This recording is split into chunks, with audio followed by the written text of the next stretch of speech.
नमस्कार साथियों। आशा करते हैं कि स्वस्थ मस्त और तंदुरुस्त होंगे। आज जो हम आप लोगों के लिए ग्रुप डी का जो सीरीज चल रहा है प्रैक्टिस सेट का, वह चौथा पर हम लोग आ चुके हैं। पिछले 3 प्रैक्टिस सेट हम डिस्कस कर चुके हैं, जिसमें 24, 25 और 26 सवाल रहेगा। आप मेरे यूट्यूब चैनल पर जाके देखेंगे तो आज यह वीडियो आपको मिलेगा। 3 इससे पहले डिस्कस कर चुके हैं, 2 भी डिस्कस कर चुके हैं और 1 भी डिस्कस कर चुके हैं। आशा करते हैं कि आप उन तीनों को जरूर देख लिए होंगे, तब आज वाला चौथा देख रहे होंगे। क्लियर है? चलिए स्वागत करते हैं आपके प्रवीण मैथ्स के यूट्यूब चैनल पर। और आज हम फिर से सवाल शुरू करते हैं। यह जो सीरीज है, यह सीरीज जो है खास क्यों है, इसको 2 मिनट में हम जान लेते हैं। सबसे पहले यह चैप्टर वाइज है। समझे बात को ना? चैप्टर वाइज कहने का मतलब है कि हर चैप्टर से सवाल है और धीरे धीरे धीरे धीरे सवालों की लेवल को बढ़ाया जा रहा है। उसके बाद जैसे जैसे पहला सवाल परसेंटेज से है, दूसरा सवाल अगला आप देखेंगे तो यह प्रॉफिट एंड लॉस से मिलेगा। तीसरा सवाल देखेंगे तो यह आपको बट्टा से मिलेगा। चौथा सवाल देखेंगे तो आपको साधारण ब्याज से मिलेगा। ऐसे ऐसे करके हर चैप्टर से सवाल है। तो आशा करते हैं कि आप इन बातों को समझ गए होंगे। अब हम शुरू कर लेते हैं आज का पहला सवाल। पहला सवाल है कि पिछले वर्ष रंजन का मासिक वेतन 34,500 था और इस वर्ष उसका मासिक वेतन इतना रुपया है। तो रंजन के मासिक वेतन में पिछले वर्ष के मासिक वेतन की तुलना में कितने प्रतिशत वृद्धि हुई? पिछले वर्ष था 34,500 रुपया और इस साल हो गया है 38,640 रुपया। क्लियर है? कह रहा है कितना प्रतिशत बढ़ गया। तो अगर हम रेशियो लगा ले तो 0 से 0 कट जाएगा, 0 से 0 कट जाएगा। 2 से काट लेते हैं तो ये 1725 होगा और यहाँ 2 से काट लेंगे तो 1932 हो जाएगा। अरे हाँ, है ना? 1725 होगा 1932। तो देखिए कितना बढ़ा। तो यहाँ से 7 बढ़ा, 12 में से 5 गया 7, 2 में से 2 जाएगा 0, 9 में से 7 जाएगा 2, बटे में 207 की वृद्धि हुई। कितने से? 1725 से। इंटू में 1725 से इंटू में क्या करेंगे? 100% बस। 25 से काटिएगा, 25 छक्का 150, बचेगा 22, 25 नमा 225, 25 से कटेगा 4 बार, 69 से ये 3 बार में कट जाएगा तो 3 चौका 12% सवाल के उत्तर होंगे। यह पहला सवाल था और ग्रुप डी से लिया गया 17/8/2022 के पेपर। क्लियर है? आशा करते हैं समझ गए होंगे। दूसरा सवाल देखिए। दूसरा सवाल आपका है प्रॉफिट एंड लॉस का।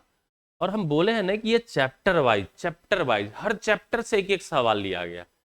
दूसरा सवाल है एक वस्तु को 10% लाभ पर बेचने पर एक विक्रेता को इतना रुपया का लाभ होता है। देखिएगा 10% लाभ पर बेचेगा और सवाल बोला है कि 777 रुपया 70 पैसे का लाभ हो रहा है। वस्तु का क्रय मूल्य ज्ञात करिए। आप जानते हैं क्रय मूल्य बराबर होता है 100%। मतलब 100% का वैल्यू आपसे पूछा जा रहा है, मतलब इधर 10 से गुना हुआ तो इधर भी 10 से गुना कर देंगे और आंसर होगा। जब कोई भी संख्या में 10 से गुना होता है तो 0.1 अंक आगे आ जाएगा। मतलब आपका जवाब जो होगा वह कितना होगा? 7777 रुपया। ऑप्शन नंबर बी सवाल के उत्तर हो जाए। बस इतने ही देर का सवाल। आ जाओ अगला सवाल देखो। एक दुकानदार एक वस्तु पर क्रय मूल्य से 35% अधिक अंकित करता है और अंकित मूल्य पर 20% छूट देता है, तो उसका लाभ बताइए। देखिएगा इस सवाल को करने के बहुत सारे तरीके हैं। हम वे तरीका पर आपको काम करेंगे जो तरीका जल्दी होगा और तुरंत होगा। आप क्रय मूल्य 100 मान लीजिए, क्रय मूल्य क्या कीजिए 100 मान लीजिए, तो कहेंगे अंकित कितना करेगा? अंकित करेगा 35% अधिक, मतलब 135 करेगा। अब इस पर छूट दे देगा तो बेचेगा कितना में? 135 का देखिए 20% छूट देता है, छोड़ देता है कि 80% में बेच देगा, 80 बटे में 100 में बेच देगा। अरे हाँ, है ना? अब सवाल इतना सा हो गया, क्रय मूल्य 100 है और विक्रय मूल्य इतना है, तो लाभ प्रतिशत निकालना। काट लेंगे, 20 से कटेगा 4 बार में, 20 से कटेगा 5 बार में, 5 से कटेगा 27 बचे 165। अब क्रयमूल्य 100 है और 27 चौका होता है 108, मतलब 100 का सामान 108 में बिकेगा, तो 8 का लाभ 100 पर, तो 100 पर कितना आएगा प्रतिशत लगा देंगे और आपका जवाब हो जाएगा 8%। सवाल का उत्तर ऑप्शन नंबर बी सवाल। बहुत आसान सा सवाल। आ जाओ अगला सवाल देखिएगा। 700 रुपये पर 700 रुपये पर 7% प्रति माह, ये डेंजर है, प्रति माह के साधारण ब्याज दर से 9 महीने का साधारण ब्याज कितना होगा? आप क्या जानते हैं? साधारण ब्याज प्रत्येक साल, प्रत्येक महीना, प्रत्येक दिन सब बराबर होता है।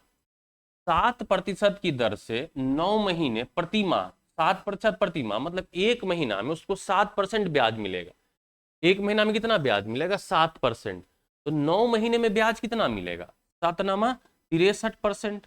अरे हाँ है ना, 63% ब्याज मिलेगा। तो 700 का सीधा सीधा 63% निकाल दीजिए। आता होगा प्रतिशत निकालना। प्रतिशत बगल वाला 2 जीरो काटता है, 7×21 का 1, हाथ में 2, 7×6 42 और 2 44। आंसर कितना होगा? 441 रुपया। अरे हाँ या ना, बोल दो ना जरा। अगला सवाल देखिएगा। प्रज्ञा ने अपने बेटी के नाम पर 2 लाख रुपए की निवेश किए, जो कि 16 वर्ष की है। उसकी बेटी जो है 16 वर्ष की है। एक ऐसी योजना में जो 8% प्रति वर्ष की वार्षिक रूप से चक्रवृद्धि ब्याज देती है। जब उनकी बेटी 18 वर्ष की हो जाएगी तो उसे कुल कितना राशि प्राप्त होगा? इसका मतलब है कि मामला 2 साल का है। अरे 16 वर्ष की थी तब जमा हुआ और 18 वर्ष में चाहिए, तो मामला 2 साल का है। पहला बात, रेट कितना है? 8%। तो ब्याज कितना आएगा? आप जानते हैं 8% से 2 साल में चक्रवृद्धि ब्याज आएगा 16.64%। ये तो पता है। निकाल दीजिए 2 लाख का 16.64% निकाल दीजिए। प्रतिशत से 2 जीरो कट जाएगा और ये 0.20 उधर जाएगा, तो 2 जीरो यहां से एक और कट जाएगा, मतलब 20 गुना में 1664 होगा। अरे हाँ या ना, जीरो तो बेचारा होता है, गुना में जीरो जो होता है बेचारा होता है। जीरो रख दीजिए, 2 से गुना, 2 चौका 8, 6 दूना 12, 16 दूना 32 और 1 33, मतलब ब्याज जो होगा कंपाउंड इंटरेस्ट कितना आएगा? 33,280। चक्रवृद्धि ब्याज कितना आएगा? 33,280। अब कितनी राशि प्राप्त होगी भाई? मूलधन था 2 लाख और 33,280 रुपया ब्याज मिलेगा, तो वह हो कितना जाएगा? 2,33,280। कितना आसान सा सवाल। आ जाओ अगला सवाल। कुछ बच्चे, 1-2 बच्चे हैं जो यह कमेंट करते हैं कि सर आपका गति बहुत तेज है पढ़ाने का। मेरे भाई, अगर आपको गति तेज लगता है तो धीरे करके देखो, और अगर धीरे लगता है तो तेज करके देखो। ये सब तुम्हारे हाथ में। देखिएगा 5 सवाल देखिए, हम 6ठे सवाल पर हैं और समझेंगे इस सवाल में हम क्यों बता रहे हैं। 6ठे सवाल पर है।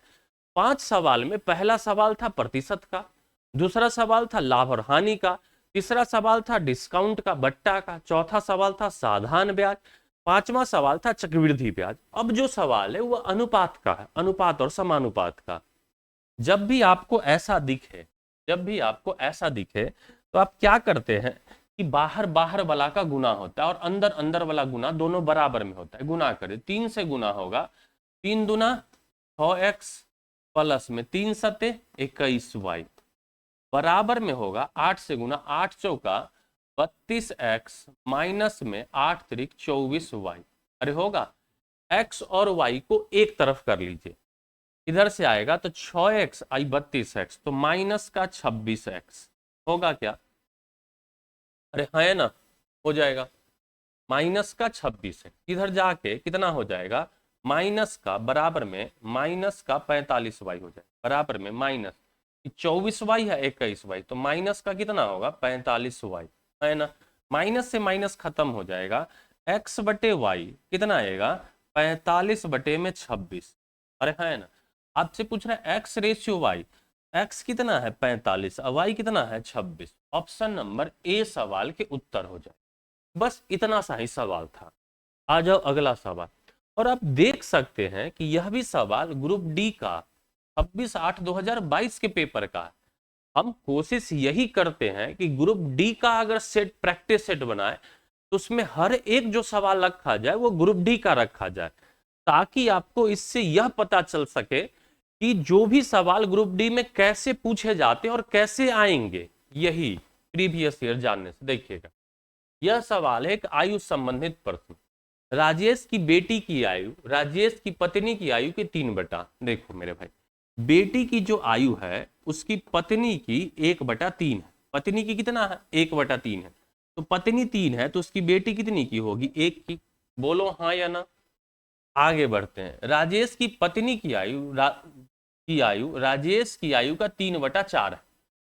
तो राजेश की आयु का कितना है? 3/4। देखिए पत्नी 3 है, इसका मतलब राजेश कितना होगा? 4। 4 का 3/4 निकालेंगे, पत्नी 3 की हो जाएगी। राजेश के पिता की आयु की तथा राजेश की पिता की आयु का 3/5 है। तो राजेश के पिता की आयु जो है कितना है? राजेश के पिता की आयु 60 वर्ष। अच्छा, ये भी बोला है राजेश की आयु कितना है? राजेश के पिता की आयु 60 वर्ष। अच्छा, राजेश के पिता 60 वर्ष के हैं। अब एक लाइन समझ, राजेश के पिता की आयु, राजेश की आयु के चांद, राजेश की पिता की आयु, ठीक है, राजेश के आयु देखिए राजेश की पिता की आयु की 3/5, ठीक है। तो राजेश की पिता की आयु, राजेश की आयु का कितना है? 3/5। अरे हाँ या ना। राजेश के पिता है कितने के? 60 बराबर राजेश गुना में 3/5। अरे होगा तो कटेगा क्या? उल्टा हम कर रहे हैं। एक सेकंड कुछ गड़बड़ हो गया, देखिएगा। समझना है, एक लाइन जो है ना यहाँ पर बड़ी इंटरेस्टिंग है, समझिए। तथा राजेश के पिता की आयु की 3 बटा, राजेश की पिता की आयु के 3/5 है। मतलब राजेश के पिता अगर 5 के होंगे तो राजेश कितने के होंगे? 3 का होगा। और यहाँ है कितना? 4। थोड़ा सा समझिएगा। तो 5 का वैल्यू कितना है? 60 है। 1 का वैल्यू कितना आएगा? 12। तो 12 तिया कितना है? 36 है। कौन? राजेश 36 का है। इसमें देखेंगे, अगर इन तीनों में देखेंगे तो राजेश कितना का है? 4। तो 4 नमा 36। तो राजेश की बेटी कितनी की होगी? 1 से गुना करेंगे 9 में, 9 वर्ष। सवाल का उत्तर। बहुत आसान सा सवाल, भाषा है केवल इस सवाल में और कुछ नहीं। आ जाओ अगला सवाल देखो। मोहन, मीना और माधव 3,000, 2,000 और 5,000 रुपए के निवेश करके एक साझेदारी में प्रवेश करते हैं। 5600 रुपए के वार्षिक लाभ में दिए गए नामों के क्रम उनका हिस्सा ज्ञात करिए। समय समान, यह किसका सवाल है? पार्टनरशिप का, साझेदार का सवाल। साझेदार में एक बात जानना पड़ता है कि जब समय समान हो तो जो जिस अनुपात में पैसा लगाएगा उसी अनुपात में पाएगा। देखो यहां से 3 0 3 0 और 3 0 काट दो। मतलब मोहन, मीना और माधव किस अनुपात में? 3:2:5 के अनुपात में पैसा लगाया, तो लाभ भी इसी अनुपात में होगा, प्रॉफिट का हिस्सा भी इसी में होगा। 3 और 2 5 और 5 10, 10 का जो वैल्यू दिया है वो कितना दिया है? 5600। तो हम कहेंगे एक का मान कितना आएगा? 560। मोहन को कितना मिलेगा? 3 गुना में 560। 0 6 3 18, 5 या 15 1680। मतलब ये आंसर नहीं होगा, ये आंसर नहीं होगा। आंसर या तो बी होगा या डी होगा। अरे हाँ या ना। देख लेते हैं कौन होगा। मीना कितना आएगा? 2 गुना में 560, 0 6 दूना 12, 5 दूना 10 और 1 11, 1120। ये आंसर नहीं होगा, ये नहीं हुआ, ये नहीं हुआ। तो ऑप्शन नंबर कौन सा होगा? बी सवाल के उत्तर। बोलो क्लियर है? आ जाओ अगला सवाल। यह एक मिश्रण का सवाल है, आसान सा सवाल। यदि 20% स्पिरिट युक्त 50 लीटर तरल में, 50 लीटर एक तरल है जिसमें से एसिड कितना है? स्पिरिट कितना है? स्पिरिट का चर्चा किया है। स्पिरिट कितना है? स्पिरिट है 20%। तो 50 का 20% निकाल दो, 20/100, 0 0 0 0, 5 दूना 10 हो जाए। 10 लीटर पानी मिला दिया जाए। अब इसमें क्या कह रहा है? 10 लीटर पानी मिला दिया, मिश्रण कितने का होगा? 60 लीटर। परिणामी मिश्रण में एसिड स्पिरिट का प्रतिशत। भाई पानी मिलाए, तो एसिड 10 लीटर था, वो 10 लीटर रहेगा। मिश्रण कितना हो जाएगा 60, तो 10 लीटर एसिड स्पिरिट है। टोटल मिश्रण 60, प्रतिशत में निकालना है तो 100 से गुना करके प्रतिशत लगा दे, 0 0 कटेगा, 100/6 16.2/3% होता। क्लियर है? आ जाओ अगला सवाल देखिएगा। यदि 10 नंबर सवाल है, ये औसत का है।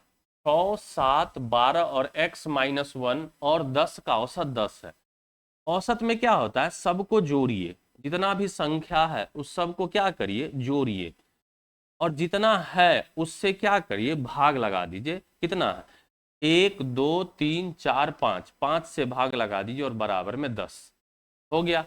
5 से जाए गुना हो जाएगा, तो जोड़ो, 6 7 13, 13 अब 12 25 और 10 35, 35 प्लस में x-1 बराबर 50। अरे 10 बचे 50, 35 इधर जाके घटेगा तो 15 और एक इधर जाए जुटेगा तो x बराबर कितना आएगा, 16। यही पूछ रहा था, x का मान ज्ञात करे, आंसर हो जाएगा 16। क्या आप समझ रहे इन बातों को? एकदम समझ रहे होंगे। अगले सवाल पर आ जाइए। देखिए अगला सवाल है, आप देख रहे होंगे ना कि मतलब चैप्टर बाय चैप्टर सवाल आ रहा है। यह टाइम इन वर्क का है। ए और बी एक साथ मिलकर किसी काम को 5 दिन में करता है। समझिएगा, ए और बी मिलकर एक काम को कितने दिन में करता है, 5 दिन में करता है या ना? बोला, जबकि एक्स और वाई एक साथ मिलकर उसी काम को 20 दिन में करता है। एक्स और वाई मिलकर उसी काम कितने दिन में करता है, 20 दिन में करता है। क्लियर है? बोला ए बी और एक्स वाई एक साथ मिलकर काम को कितने दिन में करेंगे। सवाल बन गया, ए प्लस बी एक आदमी समझो, एक्स प्लस वाई एक आदमी समझो। समझे बात कौन? तो बोलोगे ये कर रहा है 5 दिन, ये कर रहा है 20 दिन, कैसा तरीका उससे अच्छा है। एलसीएम ले लो, 5 और 20 का एलसीएम कितना आएगा, 20, 5 चौका 20, 20 से कम 20। कह रहा है ए प्लस बी और एक्स प्लस वाई मिलकर कितना दिन में करेगा, तो 20 अब बटे में 4 और 1 5, 5 20 कितना होगा, 4 दिन। ऑप्शन नंबर ए सवाल के उत्तर। टाइम एंड वर्क का आसान सा पैटर्न, केवल कंफ्यूज करने के लिए आपको दिया। देखिएगा, यह एक पाइप और टंकी का सवाल है। एक पाइप एक टैंक को भरने में दूसरे से 3 गुना तेजी से भर सकता है। दूगो पाइप है, समझना, पहला और दूसरा, दूसरे से 3 गुना तेजी, मतलब अगर ये एक भरता है तो ये 3। तेजी मतलब इफिशियंसी, क्षमता की बात कर रहा। आगे बढ़ते हैं। एक साथ खोले गए दोनों पाइप टैंक को 36 मिनट पूरी तरह से भर देगा। तो टैंक का कैपेसिटी निकाल ले क्या? अरे मेरे भाई, ये 1 मिनट में 3 भरेगा, ये 1 मिनट में 1 भरेगा, तो दोनों मिलके 4 भरेगा और टंकी 36 मिनट में भर जाएगी। मतलब टंकी होगी कितनी की, 36 चौका 144 का। तेज चलने वाले पाइप अकेले खाली टैंक को भरने में कितना समय? तेज कौन है, जिसका क्षमता ज्यादा होगा तेज, तो पहला वाला है, उसको 144 बटे में कितना लगेगा, 3। अरे हाँ है ना, 144/3। ये आपको आ जाएगा किसमें, ये आपको बात आ जाएगा मिनट में, इतना मिनट लगाएगा। लेकिन कितने घंटे लेंगे, आंसर जो है घंटा में। तो मिनट को घंटा में बदलने के लिए क्या करते हैं, मिनट को घंटा में बदलने के लिए 60 से भाग दे देते। अरे होगा, चलो काट लो मेरे भाई, 3 से कटेगा, 3 से काटेंगे, 3 चौका 12, 3 अठे 24, 12 चौका 48 और 12 पचे 60। आंसर कितना आएगा, 4/5। ऑप्शन नंबर बी सवाल के उत्तर हो जाए। क्लियर है?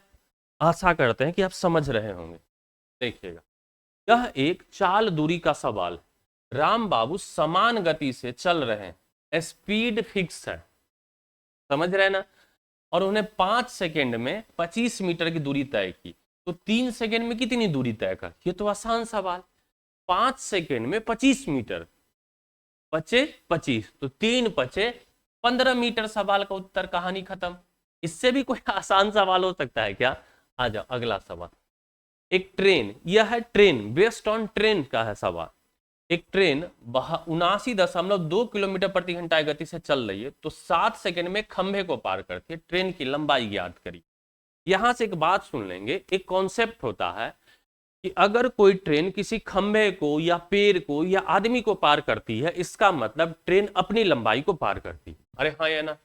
अब बताओ कि यहां से क्या कर रहा है, एक ट्रेन को पार करे, मतलब अपनी लंबाई को पार करेगी, तो चाल डिस्टेंस बराबर क्या आएगा, लेंथ बराबर क्या आएगा, स्पीड इंटू में टाइम। जो चाल दूरी में डिस्टेंस होता है वही ट्रेन में लंबाई होता है। स्पीड कितना है 79.2 इंटू में ये किलोमीटर प्रति घंटा में, तो 5/18 और कितने सेकेंड में 7 सेकेंड। बस काटा पीटी मचा लो 18 से, 18 चौका 72 बचेगा 7.2, 18 चौका 72, 4 पचे 20, 4 बचे 20, 22 अगुना में 7, 22 सते 154 होता है ऑप्शन नंबर बी सवाल का उत्तर। कहानी खत्म। 14 सवाल निपटा चुके हैं, 15 सवाल देखिए। यह एक बोट एंड स्ट्रीम का सवाल है और अच्छा सवाल तो नहीं कर सकते लेकिन ठीक है। अर्जुन धारा के प्रतिकूल, धारा के प्रतिकूल कहने का मतलब है B-S। चाल है, ये चाल बराबर क्या होता है, दूरी बटे समय। 40 किलोमीटर 5 घंटा में जाता है, तो 40 बटे में 5 बराबर कितना आएगा 8 किलोमीटर प्रति घंटा हो जाएगा, है ना। जबकि धारा के अनुकूल, धारा के अनुकूल कहने का क्या मतलब B+S। चाल है, ये चाल बराबर 24 किलोमीटर 2 घंटे लगते हैं, तो 24 बटे में 2 बराबर कितना आएगा 12 किलोमीटर प्रति घंटा। शांत जल में अर्जुन की चाल, अर्जुन की चाल निकालना है, बी का वैल्यू निकालना है। शांत जल में, ये शांत जल में चाल होता है, बी बराबर होता है शांत जल में चाल और एस बराबर होता है धारा की चाल। बी का वैल्यू कैसे निकलता है, इन दोनों को जोड़िए, 12 प्लस में 8 बटे में 2, तो 12 + 8 कितना 20 बटे में 2, 10 किलोमीटर प्रति घंटा। आंसर ऑप्शन नंबर कौन सा होगा, बी सवाल का। बेहद आसान आसान सवाल चल रहे हैं। आ जाओ अगला सवाल देखिए। निम्नलिखित नंबर सिस्टम का निम्नलिखित में कौन सी एक विषम भाज्य संख्या है। भाज्य संख्या मतलब क्या होता है, जो 2 से अधिक संख्या से कटता है। 13 एक अभाज्य संख्या, ये आंसर नहीं होगा। 17 एक अभाज्य संख्या है। ये 12 सम संख्या, यहां विषम चाहिए, तो आंसर किन सा 15। 15 एक भाज्य भी है और विषम भी है। आ जाओ आंसर कौन सा होगा 15 इस सवाल के सही उत्तर। देखिए 2017 के पूछा हुआ सवाल। इसका लघुत्तम समापवर्त देखिए 0.24 है, तो इसको लिखेंगे 24 बटे में 100। आप बोलेंगे हाँ सर। 0.300 36 बटे में 100 और यहाँ 0.48 तो 48 बटे में 100। ऐसे सवालों में क्या करते हैं, बेस को बराबर करते हैं, बेस को बराबर करते हैं। यहाँ ऑलरेडी बराबर दिया हुआ है, ऊपर वाला का एलसीएम ले लीजिए। 24 36 और 48, देखिएगा 24 36 और 48 हमें तो पता है लेकिन आपको हम दिखा देते हैं। 144 होता है, 12 से लगा दीजिए, 12 दूना 24, 12 तिया 36, 12 चौक 48, 2 से लगा देंगे, 2 1 3 2, बस 3 दूना 6, 6 दूना 12, 12 12 144। ऊपर वाला कैल्शियम 144, नीचे 100 है तो 100, अरे है ना 144 बटे 100। आंसर कितना होगा 1.44 सवाल के उत्तर। क्लियर है क्या। आ जाओ अगला सवाल। यह एक सिंप्लीफिकेशन का सवाल है, बॉड मास नियम पर आधारित। BODMAS पता है ना, बी फॉर ब्रैकेट, कहीं ना है ब्रैकेट यहाँ, तो इसका कार्यक्रम कर देंगे। 63 में से 52 घटेगा 11, तो 22 गुना में 11, इधर बचा इतना, यहाँ से क्या है माइनस में 31 गुना में 21, 31 गुना में 21 और प्लस में 325 गुना में 5, 325 गुना में 5। बस हाँ है ना। ऑफ कहीं नहीं है, ब्रैकेट नहीं है, ब्रैकेट हो गया डी, डिवीजन कहीं नहीं है, मल्टीप्लीकेशन गुना करिए। 25 25, 5 दूना 10 और 2 12 का 2, हाथ में 1, 5 15 1625, प्लस है तो प्लस, 21 गुना में 31, 21 एकम 21 का 1, हाथ में 2, 21 दिया 63 और 2 65, माइनस में 11 गुना में 22 कितना आएगा 242।